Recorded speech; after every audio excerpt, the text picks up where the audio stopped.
سی گاؤں میں ایک لڑکا رہتا تھا جس کا نام عمر تھا۔ عمر کا خواب تھا کہ وہ ایک دن ڈاکٹر بنے اور اپنے گاؤں کے لوگوں کی مدد کرے،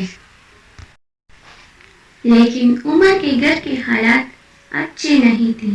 اس کا باپ ایک غریب کسان تھا اور اس کی ماں ایک اسکول میں ٹیچر تھی۔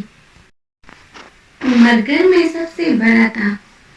وہ اپنے گھر والوں کو یہ حوصلہ دیا کرتا تھا کہ میں ایک دن ضرور ڈاکٹر بنوں گا اور اپنے گاؤں کے لوگوں کی مدد کروں گا۔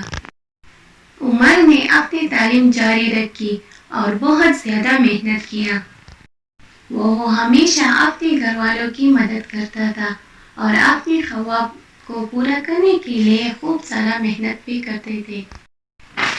کچھ سالوں بعد عمر نے میڈیکل کالج میں داخلہ لیا اور اپنے خواب کو پورا کیا۔ وہ اپنے گاؤں واپس آیا اور ایک اسپتال کھولا جہاں وہ لوگوں کو مفت علاج فراہم کرتا تھا۔ عمر کی کامیابی نے اس کے گھر والوں کو اور گاؤں کے لوگوں کو بہت خوش کیا۔ وہ ایک اچھا ڈاکٹر اور اچھا انسان بن گیا۔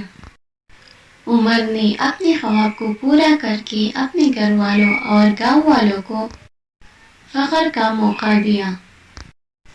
تو محنت سے کامیابی حاصل کی جا سکتی ہے اور اپنے خوابوں کو پورا کرنے کے لیے حوصلہ اور عزم ضروری ہے۔